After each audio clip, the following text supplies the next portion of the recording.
Ele nasceu em São Paulo, mas não ficou muito tempo por aqui não. Mora em Guarulhos desde o primeiro ano de vida. Gosta de matemática, se formou em Mogi das Cruzes e lá lecionou em escolas estaduais e desde 2000 é professor efetivo da Rede Municipal de São Paulo. Agora é licenciado porque é deputado. O Autorretrato hoje conversa com Auriel Brito Leal, ou deputado professor Auriel do PT. Muito bem-vindo, deputado, ao Autorretrato. Vamos conversar aqui uma meia hora para a gente conhecer um pouquinho de toda essa sua trajetória antes de chegar no parlamento, mas eu sei que antes de chegar aqui o senhor já foi vereador e tem uma vida intensa na área política, né? Muito bem-vindo. Obrigado, Jeremias, aos telespectadores. É um prazer imenso estar aqui. Então, vou contar um pouco da minha vida, né? Uma vida bastante difícil. Meus pais são da Bahia, vieram para São Paulo nos anos 60, começo dos anos 60. E eles moravam em Tucuruvi, nasci aqui na Brigadeiro, Luiz Antônio do Céu Brigadeiro. Tucuruvi é um bairro aqui de São Paulo? Isso. E nasceu na Brigadeiro, aqui perto da Assembleia Legislativa. Aqui perto da Assembleia. E com 8 meses eu fui para Guarulhos, né? Morar em Guarulhos.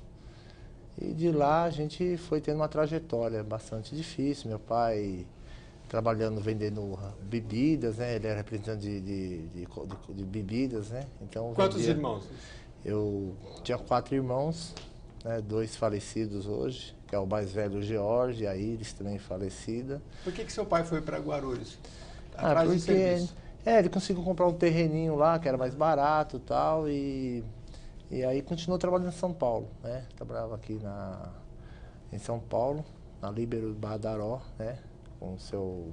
Aquele tempo menos trânsito, né? Década de 60. Eu lembro que até quando eu era menino, quando a gente vinha para São Paulo, era interessante que até o desfile era ali na Tiradentes, né? Não sei se é do seu tempo, mas o desfile, o pessoal fazia o desfile na Avenida Tiradentes. Que não era bacana, dentro do sambódromo, né? Era tudo na rua, né? Isso. É bem divertido. Então, aí veio pra cá e tal. E aí, quando menino, estudei lá morei ali perto do Picanço, quase sendo de Guarulhos. Estudei até os 9 anos. Depois meu pai resolveu vender a casa e ir pra Bahia, né? Foi pra Bahia, ficamos 3 meses lá, não deu certo, a gente voltou pra São Paulo. Ia com a mudança, até com o cachorro, aquele tempo era muito engraçado. Então, a gente voltou pra cá, a gente acabou depois comprando um bar aqui no meio do Chaves, né? No Jardim Brasil. Que é meio divisa com Guarulhos, né? Isso, é meio divisa. E aí foi tocando, depois a gente foi morar lá no Vila Rio, né? A gente morou no Vila Rio, na Vila Rio de Janeiro. Lá depois a gente foi lá até 78, eu estava lá na escola Maria Helena, onde eu fiz minha primeira série lá. E depois a gente voltou. Aí meu pai queria ir embora para Bahia, minha mãe não quis ir. Aí ele resolveu comprar uma casinha bem humilde, 2 cômodos, né?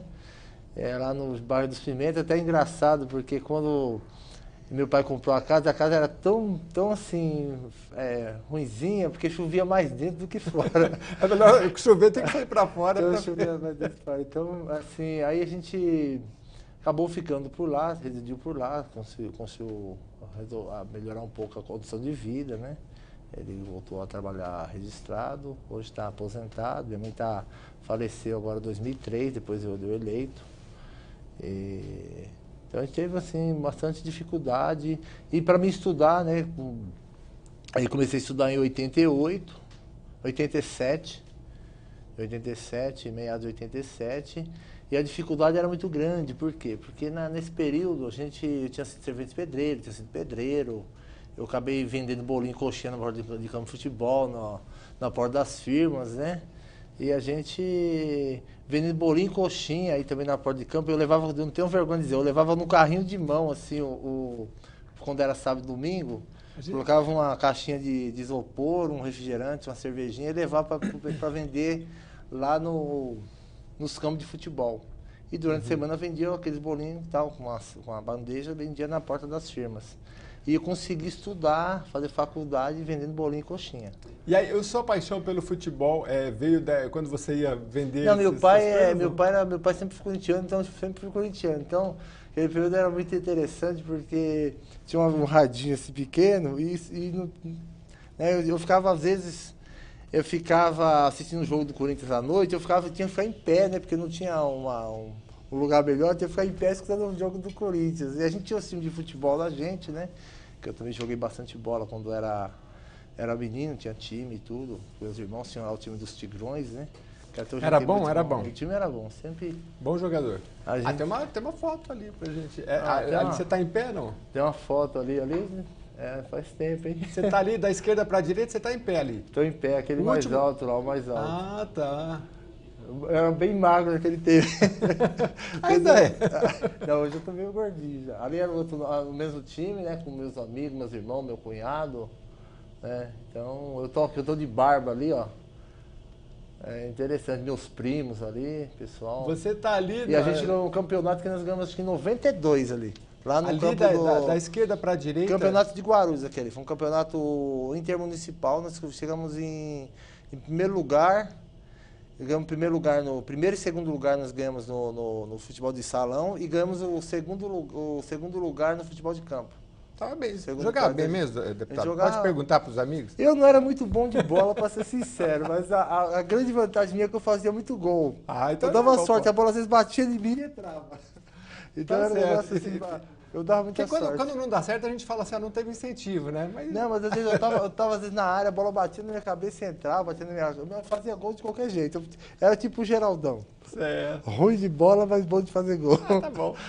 Mas aí teve esse período aí de luta para estudar, e aí uma paixão pelo futebol, mas aí veio a paixão também pela matemática, né? Quando é que a matemática entrou na sua vida, assim? Não, porque eu tinha uma professora de matemática, a professora Eunice, né? Dava aula pra gente lá no Oswaldo, e ela sempre era uma pessoa muito severa, então eu gostava de matemática.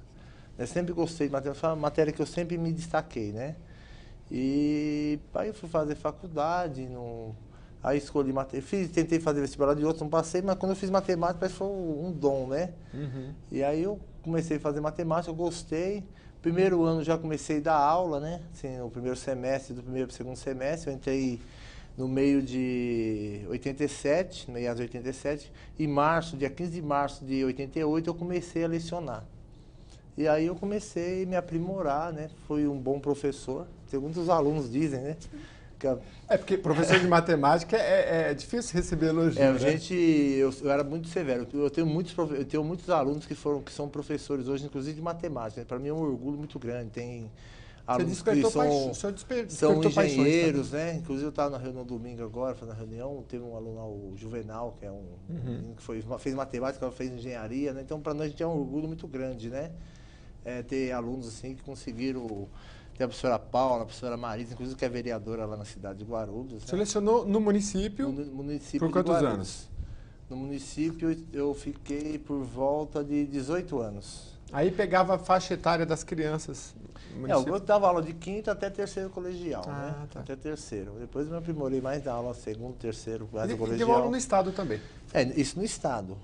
E na Prefeitura de São Paulo eu entrei no concurso, eu entrei em 2000, né? Já entrei dia 15 de maio de 2000, eu assumi a Prefeitura de São Paulo, que inclusive eu tenho um cargo até hoje, me aposento lá como professor, né, de matemática também, efetivo. Deu aula em Guarulhos e deu aula em São Paulo também. Eu dei aula, cheguei a dar aula comitantemente em Guarulhos e em São Paulo.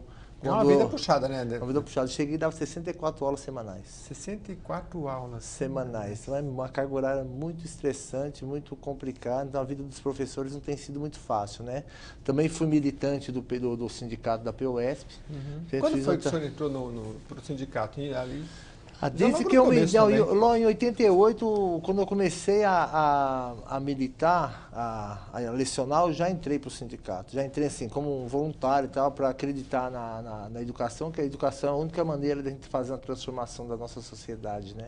Através da educação dos nossos alunos. O senhor sentiu essa demanda ali na escola? Falou, precisa mudar, vou me sindicalizar. E aí começou a participar das atividades? Comecei a participar muito. Nunca furei um dia de greve, eu nunca...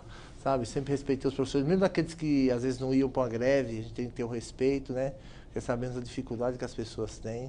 Isso colaborou nos planos de educação também? Também, inclusive municipal, lá de Guarulhos, 97, na questão até da A gente naquele período era contra a municipalização, mas acho que foi um grande avanço para a cidade de Guarulhos, que hoje a gente tem uma rede própria, que antigamente nós tínhamos, quando nós iniciamos lá, nós tínhamos 360 alunos, quando eu iniciei como vereador, nós tínhamos 360 alunos em creche, 24 mil alunos matriculados em escolas municipais. Hoje nós temos mais de 25 mil em creche, né, praticamente 80 vezes mais, e nós saímos de 25 mil para quase 150 mil alunos matriculados na escola municipal, com alimentação, com uniforme, com material escolar, com transporte, com leite em casa, tá certo? Então foi um grande avanço, então a gente contribuiu muito para aquilo acontecer e também com a valorização dos professores, que hoje o governo do estado não valoriza os professores como deveria valorizar, né? Então lá nós temos 3 planos de carreira, 2 já foram executados e nós estamos agora executando o 3º plano de carreira. Está sendo implementado lá para os professores e os educadores do nosso município. E é interessante porque o senhor viveu isso ali na pele, né? As dificuldades do professor, o senhor lecionou por diversos anos no município, né? Agora, matemática não é fácil não, o senhor fez, mas o senhor chegou a fazer seguidores, né? E as crianças ensinam alguma coisa para a gente também, não? Eu acho que quando o professor ele deixa, com certeza você está constantemente aprendendo. Porque à medida que você deixa de aprender, você tem que parar. O dia que você fala, você não está mais aprendendo com os alunos, ou na sociedade, você tem que parar de lecionar. E hoje o desafio é maior ainda, né? Porque a nossa vida é aprender. Aprender, porque todas as pessoas têm uma maneira diferente, a gente tem que respeitar a individualidade de cada cidadão, de cada cidadã. O senhor chegou a pegar o tempo já com as crianças com celular? Porque muitas escolas também proíbem, né? Não, mas aí é um desafio, né? Eu fiquei dando aula até 2005, então já existia o já celular. Já tinha seu concorrente. Mas a gente conseguiu, nesse período, eu consegui ter uma relação muito boa com os alunos, né? Porque você tem que dar responsabilidade para as pessoas, e você tem que dar liberdade, mas você tem que cobrar a responsabilidade de cada um, né? Então, nunca tive problema com o aluno, né? Sempre tive uma boa relação com os alunos e sempre consegui dar minhas aulas, né? Fui considerado assim um dos melhores professores da região, do nosso município, né? Então a gente tem assim, eu tenho muito orgulho de ter sido vereador durante 4 mandatos. Isso que eu queria. O senhor foi vereador por 4 mandatos, ou seja, 4 mandatos, 4, 8, 12... 14 anos, 14 que eu interrompi agora, né? E agora veio para... Então, eu fui vereador de 2004, 2000, 2004, 2008, 2012, então eu tive...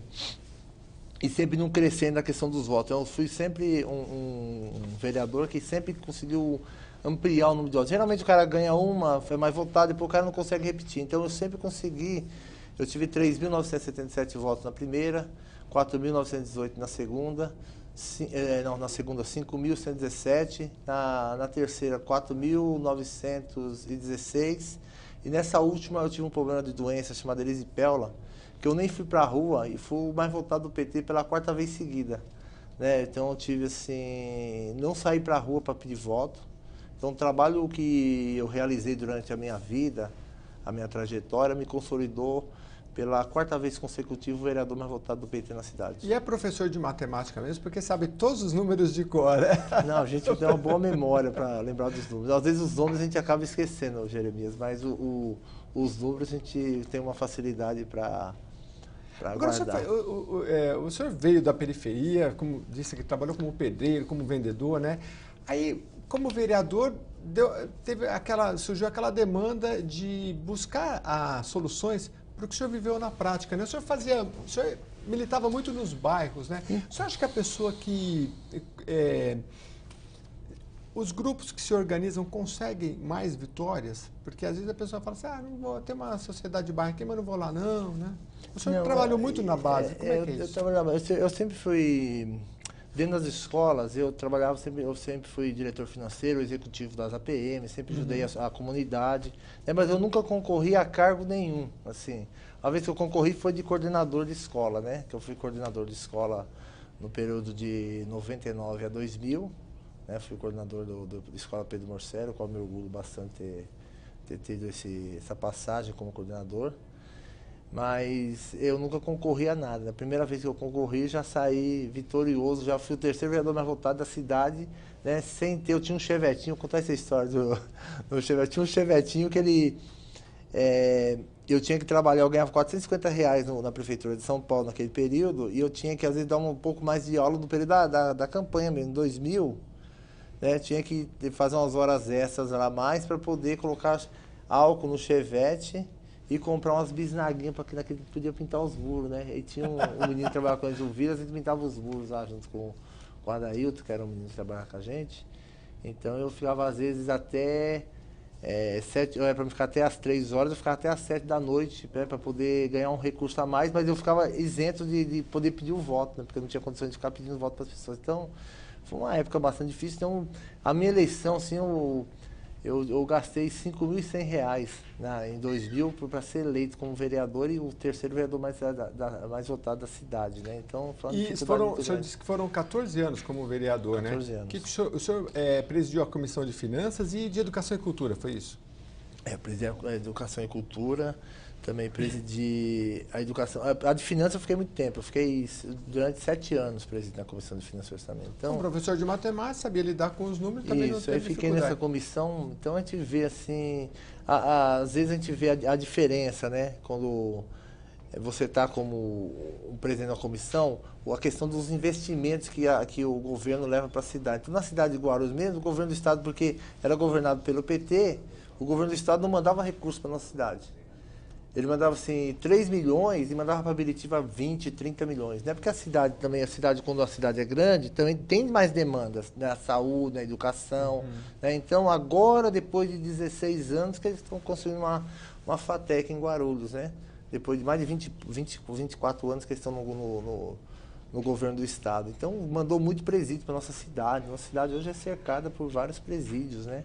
E a gente não vê a questão do funcionamento das escolas do estado, na questão também, hoje, quando morre uma pessoa, né? A gente vê aí os legistas, o pessoal, então, você vai na delegacia, ou quando tem um roubo, alguma coisa, você vai lá, uma demora, mas não é porque não tem um computador, né? Não tem um funcionário preparado ali. Então, quando tem uma ocorrência de um flagrante, então, aí o cidadão acaba ficando esquecido ali. Então, é muito difícil, né? Então, deveria ter uma condição melhor para esses trabalhadores, porque geralmente assim, a gente coloca que os funcionários públicos, em geral, são vagabundos, e não são.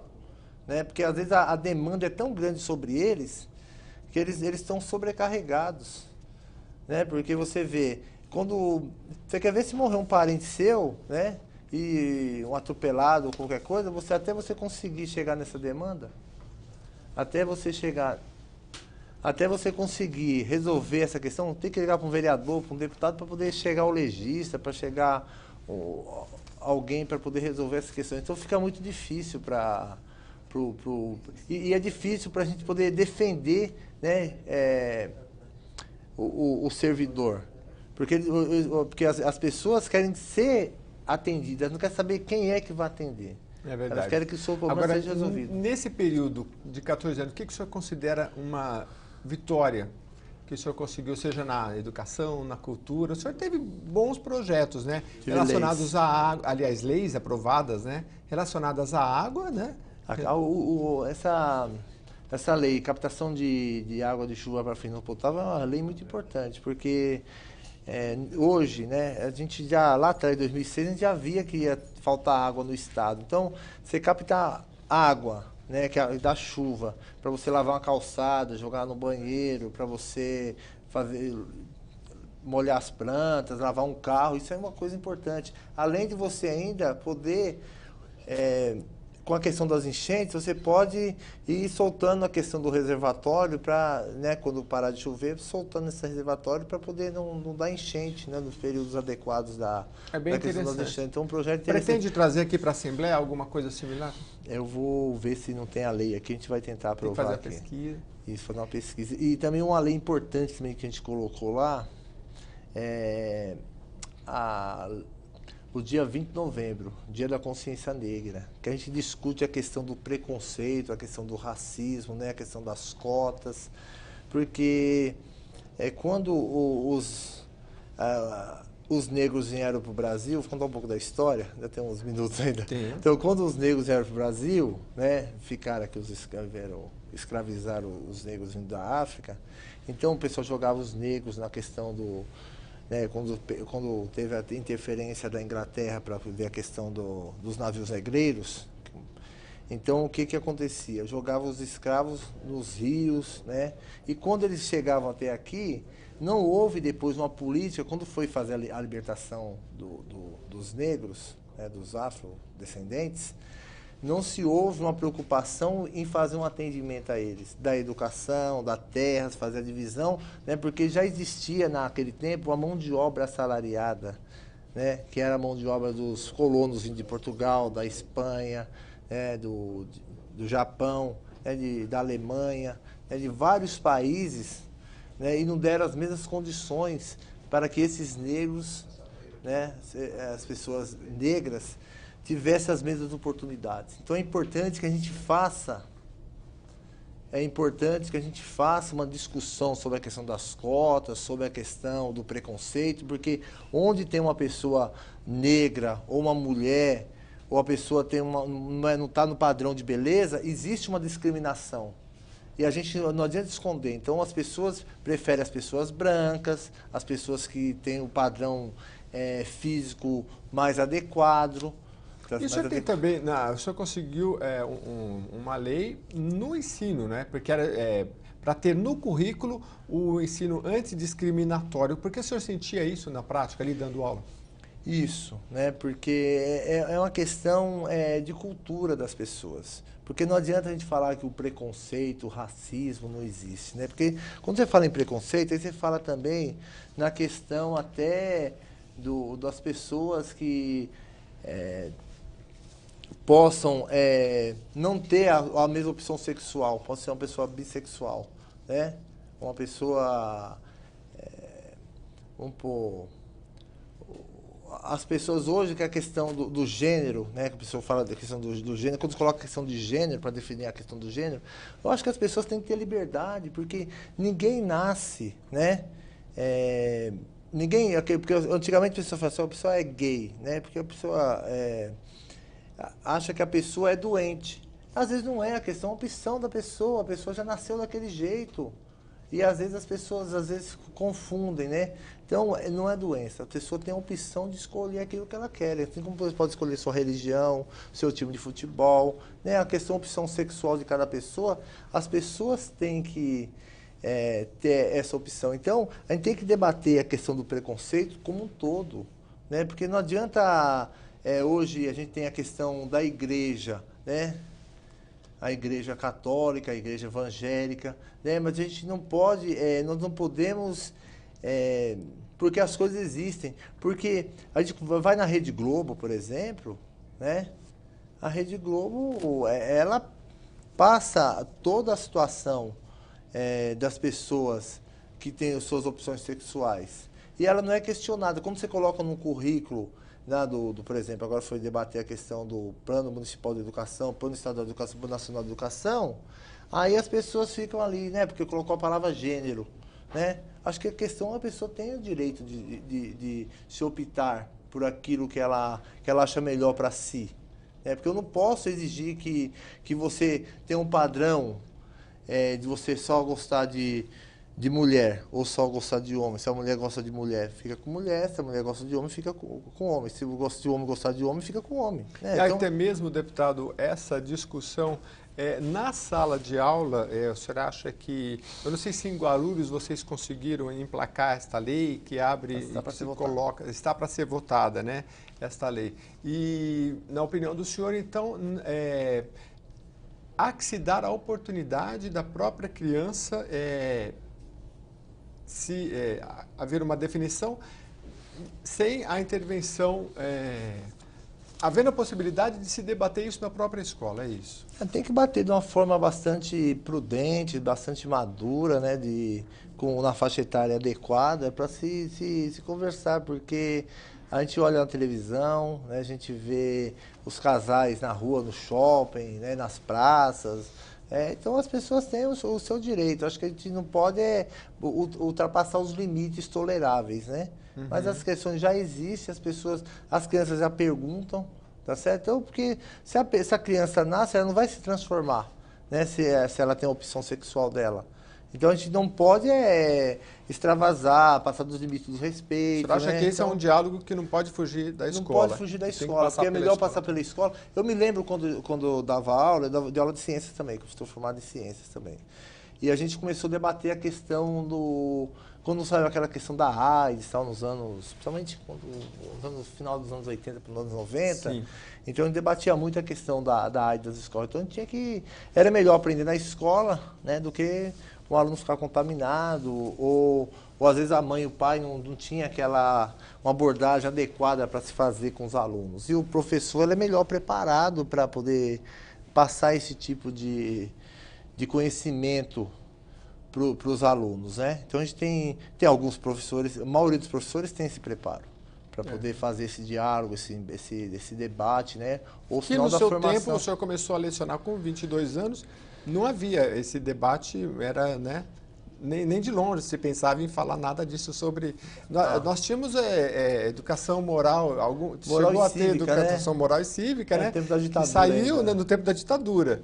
E que se discutia alguma coisa dos valores, né? Hoje, em sala de aula, é restrito, né? E aí a formação ela fica estritamente técnica, né? Eu não me considero, assim, até quando eu dei aula, porque eu venho do tempo da ditadura, mas eu não fui eu não fui sempre uma pessoa técnica. Né? Eu acho que a primeira coisa que você tem que passar como educador é a questão da cidadania, o respeito às pessoas, é a questão de você não ter o preconceito, de você saber lidar, de você ser uma pessoa digna, honesta, que você tenha que trabalhar. Então, isso tudo são valores que você tem que passar como professor, você tem que passar a sua matéria, mas você tem que passar os valores morais que você tem que ter. Às vezes você pode ter uma opção sexual diferenciada, mas você é pessoa íntegra, que você consegue passar os valores morais para as pessoas. E às vezes você, né, é uma pessoa hétero e você não consegue, né, às vezes você não tem respeito com ninguém. Né, porque é inadmissível você pegar hoje como um todo, uma pessoa chega lá e você querer matar, atacar fogo numa pessoa porque ela não tem a mesma opção sexual que a sua. Isso é um terrorismo, é uma questão, é um atraso, né? É uma pessoa desprezível, que é uma pessoa que faz uma coisa dessa com outro ser humano, é uma pessoa desprezível do meu ponto de vista. E que, na sua opinião, tem que passar por esse diálogo, por esse debate na escola. Deputado, a gente está chegando ao fim, mas estão me pedindo aqui para contar uma historinha, porque além do Chevette, diz que tem uma história do Fusca e da Brasília também, então o pessoal está querendo saber disso. Na greve de 93, o secretário de Educação, o professor Moacir de Souza, nós fizemos uma greve e tal, então nós íamos visitar muitas escolas e tal, e aí assim, eu tinha uma Brasília branca, que ela não tinha pneu, e o professor Moacir, que hoje é o secretário de Educação, tinha um Fusquinha que não tinha motor. Aí eu tirei tirei os pneus do Fusquinha dele, colocamos nos blocos, colocou os pneus do carro dele na minha Brasília, aí tinha um megafonezinho lá, a gente ia visitamos, foi 89 dias de greve. 89? 89 dias de greve, e aí quando terminou a greve, eu devolvi os pneus pro professor Moacir, mas o pneuzinho dele estava careca já também, né? Então não teve muito o que fazer com o pneu dele, né? Então a vida da gente foi sempre difícil, né? Para mim é um orgulho ser deputado, é um orgulho ter sido vereador, ter sido servente pedreiro, mas o meu orgulho maior é de poder representar bem a população, de respeitar as pessoas, mas de ser professor. E eu estou aqui, né, pode ter certeza de uma coisa, para todas as pessoas que estão aqui. Eu falo, só existe razão de você ser um deputado, ser um prefeito, um governador, um presidente, um governador, ou um prefeito que quer, se for para melhorar a vida do povo, senão não existe razão de a gente estar aqui. Esse é o pensamento que eu tenho. E vou sair do jeito que eu cheguei, né? Digno, honesto, podendo colocar minha cabeça no meu travesseiro para dormir. Então, dessa maneira que tem que ser um homem público. E dessa maneira que eu penso. Muito obrigado por suas palavras, deputado. E a casa e a TV Assembleia SP vai estar sempre aberta para o senhor debater aqui com a gente todos os seus projetos, que a gente sabe que não são poucos. Por hoje, a gente fica por aqui, o Autorretrato, que conversou com o deputado professor Auriel, do PT. Até a próxima.